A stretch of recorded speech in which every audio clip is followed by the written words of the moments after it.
Hello? Okay. Good afternoon, everybody. Thank you for coming to this talk. If you were at my talk yesterday, thanks for coming again. That means that I think you enjoyed the presentation yesterday. So today we're going to talk about handheld AR design from start to finish. How to better create your AR experiences for handheld devices. And I am still not John Sitzma. This was another talk that John was supposed to present. Unfortunately, he cannot be here with us. Once again, I hope to present as well as he would. So when we talk about AR, right, especially on mobile, this is the first image that comes to mind, right, which is the perfect situation, right? Your user with enough space, with ideal lighting, things correctly placed in the world, everybody interacting, and everybody happy with it, right? By the way, this is an IKEA AR mobile app. But in reality, when your user discovers your AR application, it is going to be a scenario more like this. Right?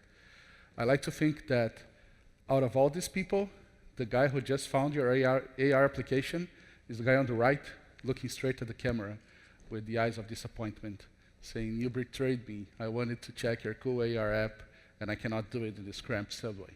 Right? So this is how probably users are going to find your AR application. It's not going to be on the ideal scenario where he's going to have a lot of space to experience it. But you need to cater to this guy. Otherwise, he's going to download your application and forget about it completely and never open it again in his life, right?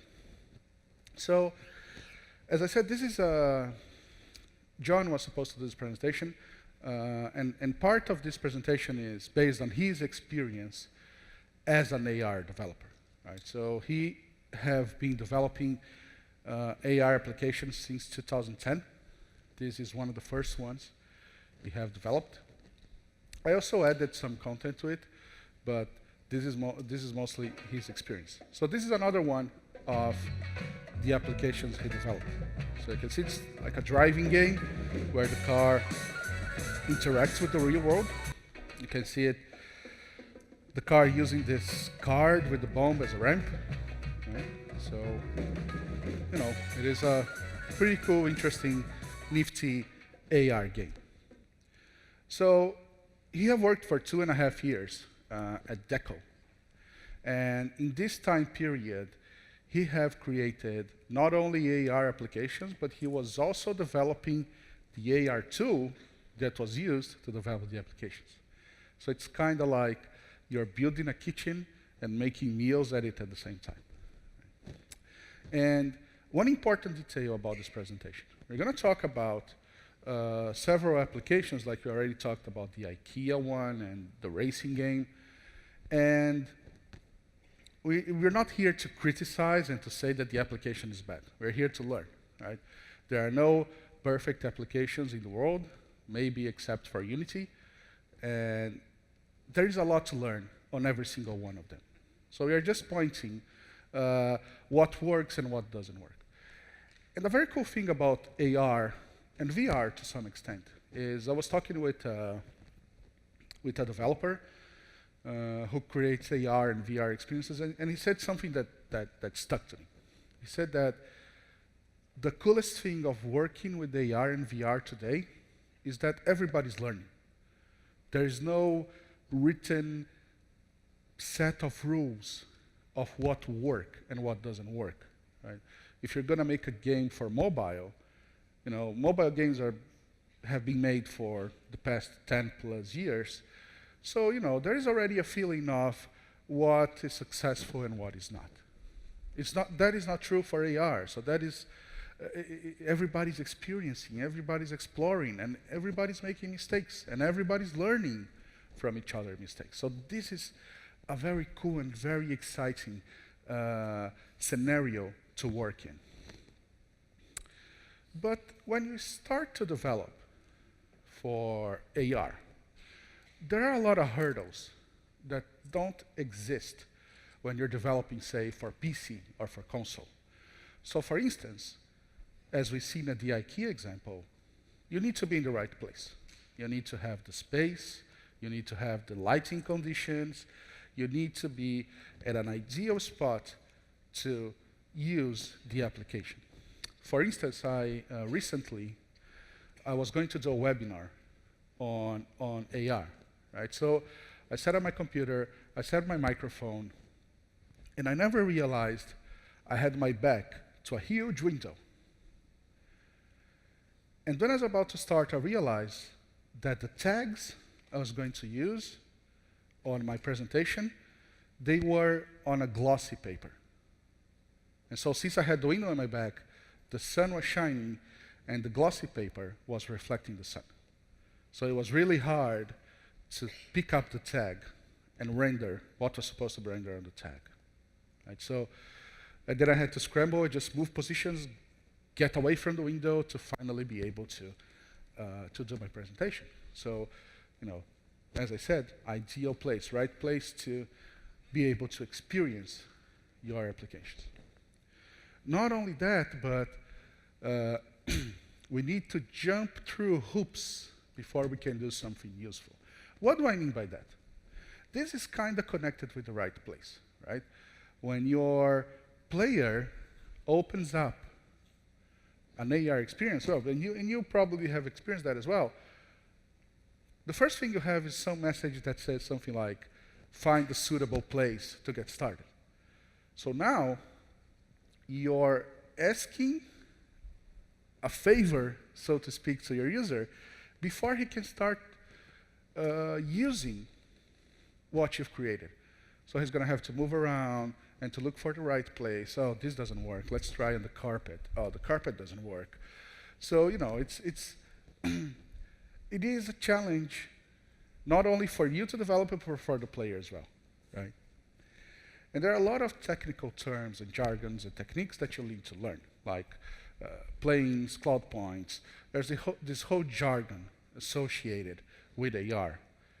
And this is actually a double hurdle, because if you're not careful, this jargon that you learn is going to leak for your user.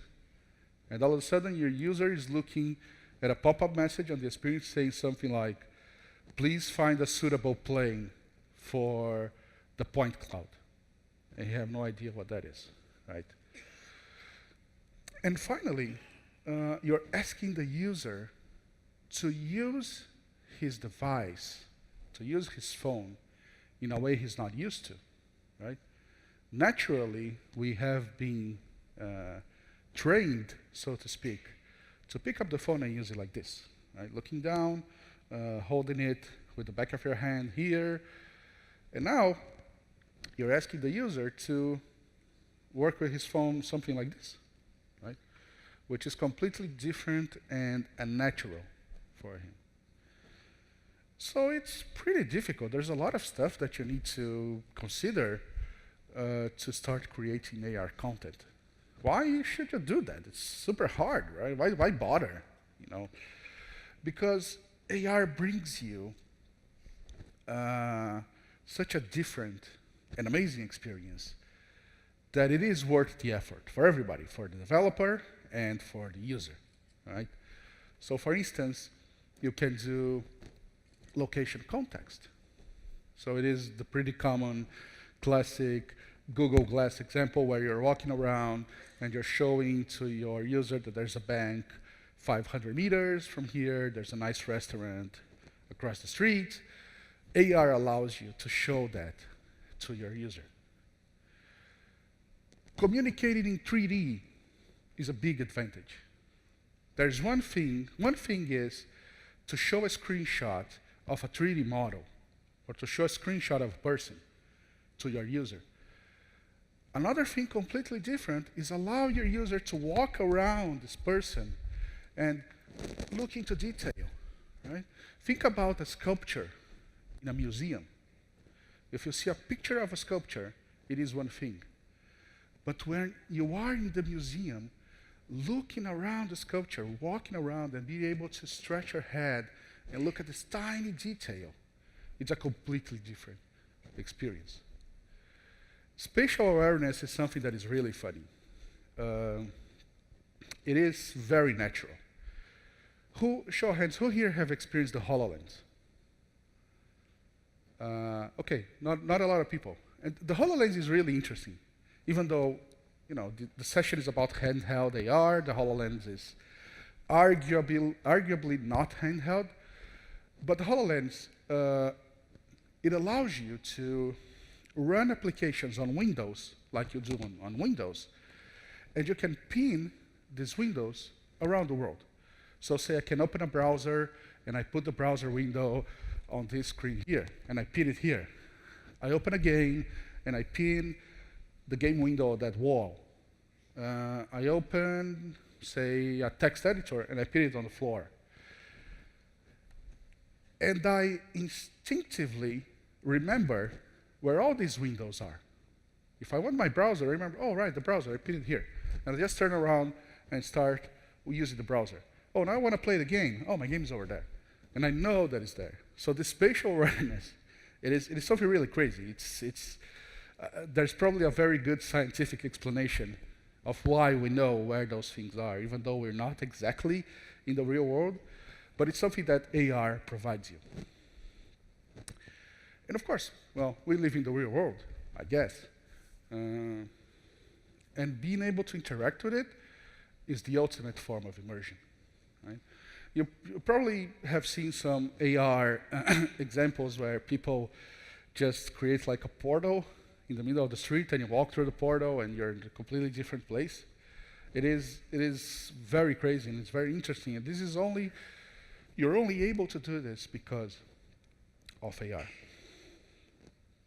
So, as I said, we're going to talk about AR design from start to finish. And we divided this design into 4 steps: discovery, entry, reality, and green room. So these are all pretty self-explanatory. And the green room, it means making your user come back for more. Because I think that we all agree that today, AR experiences, most of them are very limited in the sense that you do it once, you experience it once, you play it once, and that's it. There's not a lot of reason to come back, right? The green room is this effect of making your player come back for more. Make your player spend more time on this beautiful AR application that you have created. So let's start with discovery. Discovery is automatically associated with something like finding your app in the App Store, right? Or Google Play, or whatever. It's make your player easily find your application in the sea of new apps that show up every day. It goes a little bit beyond that. When we say discover here, we also mean allow the user to discover the content of your application in a full extent. And this goes through 3 steps that we're going to talk about in detail. So the first one is progressive enhancement. What does that mean? It means that you should not think of your application as an AR application. Because then when you do that, you're putting AR on the center stage, and you forgetting about everything else. Right? It's like creating a 3D movie, just worrying yourself about the 3D effects of things flying towards the audience, and not worry about plot and acting and all the other components of a great movie. So AR should add to your application. It shouldn't be the main focus of it. Foretelling means that, remember when I said that you're asking your user to go through a lot of hoops to use your application, find a suitable space, lighting, etc., etc. Foretelling means make very clear to your user what you need from him. I need a space so-and-so. I need it to be lighted. This experience is going to last 20 minutes. I need you to be in a quiet room. An example, a common example in games are games that when you start, it says, this game is better experience with headsets, with headphones. Or this game is better experience with a game controller instead of keyboard. So let your player know, or your user know, what you expect from him. And finally, prompts and habits. Think about the applications that you use a lot that are installed on your phone. So for instance, Instagram. Why do you go back to Instagram? Because maybe you want to share a cool moment you had with your friend. Or maybe you want to check out something that your friends did. Or how about Twitter? Maybe you want to catch up on news. Or maybe you're bored and you want to have some time to spend, let's check what's going on Twitter. A game, you go back to the game because you want to finish a level. You want to complete the game. You want to progress. You want to see what's next, right? Or finally, Messenger or WhatsApp. Why do you go to that? Because you get a notification, because somebody have sent you a message there. You want to check out what that is. So let's start with progressive enhancement. And what does that mean? This is a very cool example. So this is a New York Times article. And you can see that there are videos and the text. And in the middle of the article, you have AR. Right? And you can see that at the bottom of the screen, it says, continue reading article. You don't want to check out the AR experience right now? Fine, just continue reading. You're in a cramped subway, and you don't have the space to see the spinning skater. It's fine, just go ahead and continue reading. But if you have the space, you can check out cool details like the gloves of the speed skater, or the blade on his skate. And as I said, this is something that a mere picture or a mere video would not provide. But now you are walking around this hockey goaltender. And one of the cool things about this, the hockey AR part, is that you can check out the size of the goal, right? You can see how big a hockey goal is. So this is a very nice example of how AR is beautifully integrated into a news article without being front and center. Because being front and center means that if that person that have no way of experiencing that, that person is losing on the experience. And that's not the case. AR is adding to it. If I don't have the space for AR, if I don't have the time, if I don't want to do it, that's fine. I can still read the article and get most of the content. So this is an amazing example. Now for foretelling, as I said, let the player know what he needs. Right? So, for instance, on this case here, this I think is a Red Cross AR application. So I could simply tell the player something like, find a suitable space. But then the player doesn't know what a suitable space is. What is a suitable space?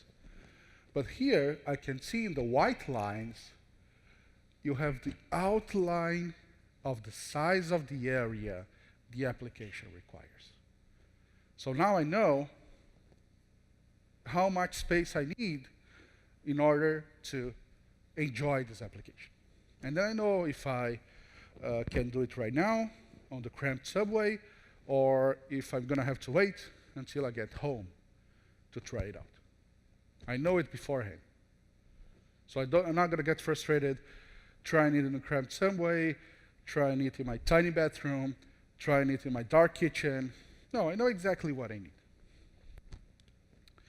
And finally, for prompts and habits, the first and easy way to create a habit is adding a utility, a practical utility to your application. For instance, there are some AR applications that are used to measure distance, right? So this is a practical usage. So people are going to naturally come back to your AR application because they need to measure stuff. Of course, notifications, but notifications is always a very touchy subject. You don't want to bother your player too much, sending him notifications every 5 seconds. But feel free to send it. Hey, come back. We have new content. Come check this out. You never tried this. Adding the emotional state of, I'm using on board here, but progression and levels, and having new stuff for your user to explore and learn. This is very powerful too, right? And progress and completion. So these are the steps for discovery. Jumping into entry, and what entry means. AR applications are still very new, right? I believe most of us here know what an AR application looks like, but the average user on the street, maybe he never had an AR experience. And there is a lot to learn, right? As I said, you need to find a suitable space, you need lighting, you need to hold your device in a different and not usual way. There's a lot of stuff going on that your user needs to be accustomed to. So don't be shy of holding your user hand and telling him, okay, everything's gonna be all right. I'm gonna teach you how to use this, and you're gonna have fun, trust me. Right? For instance, don't throw your user on a scene that is capturing the front camera of the phone. Show him a 2D screen. Tell me, welcome, we're gonna get started. And then when your player press start, you show him the camera and you give him instructions. You always are talking with your player on these instructions. So for instance, they show real quick on the screen, but what these instructions are saying, so first of all, press play and follow the instructions. And they're saying, one of the instructions are say, find a textured area. And the other one says, move your device 4 inches to each side. So you are clearly instructing your player of what he needs to use the application. He needs to find a textured area, and to find that area, let's move the device 4 inches to the left and to the right. And always give your user feedback. Give a very clear feedback. So for instance, on this application, when you find a good place to start the experience, you have a green check mark. Everybody in the world knows what a green check mark is, right? Great, I found a good area to start playing my game. Or, if you're not, explain why. So here in the bottom it's saying, keep looking around. We need to use a texture area, and here's the important part, like a book or a messy area. You're being very clear of what you're looking. You're looking for a messy area.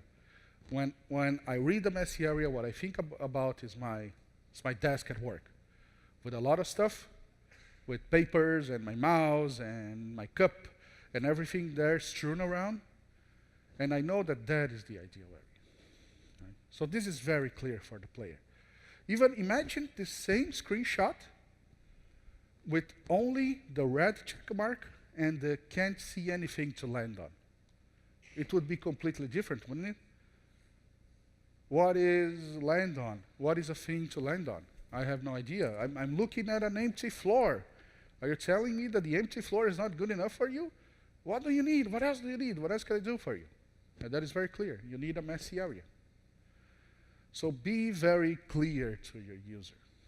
Don't be afraid to, as I said, hold his hand and go into detail of what exactly you need. Now, let's talk about reality and how to integrate your game with the surroundings. How to add juiciness to your game to make the experience more immersive. And we have some examples here. So this one, this one is a early prototype, so that's why it's still a little bit jumpy. But what I want you guys to check out here is all the action of the game is happening on top of the desk or the countertop, right? The monkey is there, and then you have the stuff he needs to collect. This is all on the desktop. But when the player looks up, it sees some clouds. The clouds are completely unnecessary, but they are adding to the immersion. One of the first things that we talk about designing VR is that your player is going to put his headset on, and before playing your game, the first thing he's going to do is going to go like this. He's going to look down, and he's going to look behind him. And imagine in VR you have your whole game in front of you, and then the player looks back and it's just blackness. That is nothing. That kills the immersion. And that's the truth for AR. Add content and details and juiciness all around you to immerse your player. One of the I was reading something about Disneyland, about Disney parks, like Disneyland, and apparently, I'm not sure, but no matter where you are at Disneyland or Disney World, you have something to look on. Something, maybe a tall building, or a decorated tree, or a character, or whatever. You're never on a drab, lonely hallway with a sad trash can. You always have something to look around. You're always immersed into the Disney experience, so to speak. And your AR experience should be the same. Always have something to show to your player, to keep him into this environment or world you're creating. And even small details help a lot in immersion, not only in immersion but also in grounding the objects, of making the objects look like they belong to the world. So for instance, this chair here, the shadow underneath the chair plays an important role in placing this chair into the world. And notice that it's not even a realistic shadow. It's just a blob shadow under the model, right? If you look at the right of the screen, you'll see that there's a spotlight there. So if the spotlight is to the right, the shadow should be to the left, should be stretching to the left. It's not the case. The shadow is right underneath the chair. But still, the shadow makes the chair feel like it is grounded, it is planted to the ground. And that helps a lot in terms of immersion and in terms of believability. And once again, even if it is a simple, basic blob shadow. But AR Core and AR Kit, which are the two libraries that allow you to develop AR content for Android and iOS, they have real-time shadow features that you can use. And once again, even a blob shadow helps a lot. One other important feature for realism is occlusion. So here in this example, you have an object on the floor. And if I look at this object through the desk, I expect this object to disappear, right? The desk is supposed to occlude the object. So this is something important and something you should keep your mind on when making AR experiences. This one is really cool. This one is my favorite. So this is a game called Robo Raid for the HoloLens. And so the game starts, and your wall breaks. There's like this explosion, and your wall breaks. Now I have a hole in my wall. And Well, that's just great. and the cool thing is that you look around the hole, Is there anything around? and then you have like the lead pipes behind the wall, and you have raw I have a bricks. hole in my wall. And it's like you just broke the front wall. And not only that, but if you pay attention, Is there anything around? you actually have parallaxing, right? You have the hole in the wall, and then the pipes, and you have depth. The pipes I have a look hole in like the they are a few Well, that's just inches great. behind the wall. And this is really cool. So the first time I played this game, I just didn't care about the game at all. I just wanted to go very close to the hole and look around and see if there was anything else. Well, that's just great. And this is very, very cool. This edge, it could, Around. it could be just a black hole in the wall. And in the game, robots start crawling Now I have a hole in my from, wall. from inside the hole. Well, that's just great. It could be a black hole in the wall, and the robots start crawling, and you would play the game, and that would be almost the same. But this tiny detail of having the pipes and having the raw brick and having the depth adds so much to the experience. It is so much more believable that it is a completely different experience. Over here, another example on that racing game that we saw at the beginning. When you drive around, you leave tire tracks. You leave tire tracks on where you drive. And you can see that the tire tracks follow along the objects. To the left there's like a white paper bag, and you see that the tracks, they go up the bag. They're not flat. So this is pretty cool. So details like this, juiciness like this, really add to the experience. One detail is that it took me a while. I was looking at the screenshot, and I was trying to figure out what the eyes in the back of the desk represented in the game. And it took me a while to realize that that was an actual cushion that was just behind the desk. It had nothing to do with the game. But it was perfectly placed, like some character in the game looking at the car driving around. This is another cool example of how tiny details, how small things that you can add to your experience make a world of difference. So you have this robot walking around, and we are collecting reflection information from our camera feed, and we are applying this reflection information on the robot. So when the robot gets passed by the guy with the red jacket, you can see that the robot kinda gets reddish on his left side. And when he moves away from the guy with the red jacket, it goes back to its regular color. So this, once again, tiny detail that adds to the believability, to the immersion of your experience, and which is super simple to do. It doesn't require hours and hours of effort or thousands and thousands of lines of coding. This is a perfect example of a Unity solving the hard problems for you. And finally, the green room effect, which I mentioned. It's having your player coming back for more, having your player interested in going over your AR experience more than once. So, what did your player create? Right? Maybe what he created, he wants to save it, he wants to share it. If it is the IKEA application, I want to take a screenshot of the way I've furbished my kitchen. I want to take it to an IKEA store and show it to a salesperson. I say, yeah, this is what I want.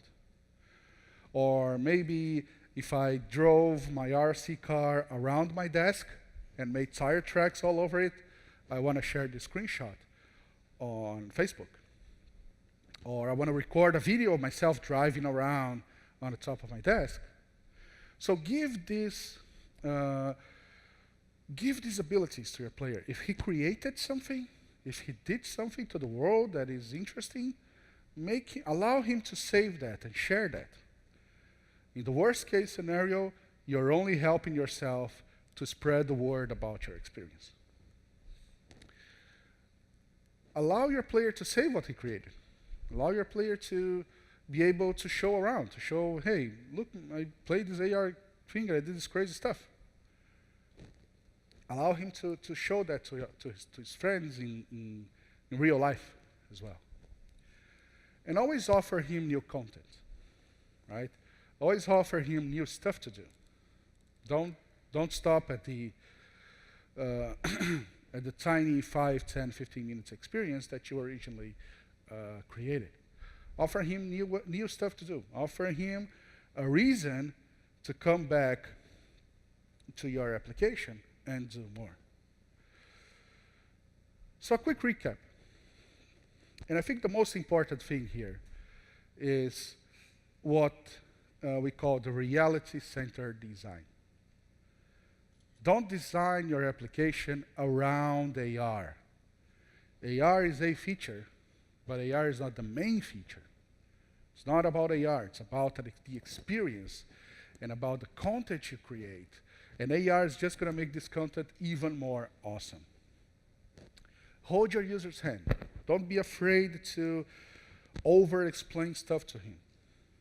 As I said, most of us here in this room know what AR is, know how AR works, but the vast majority of people are yet to have their first AR experience.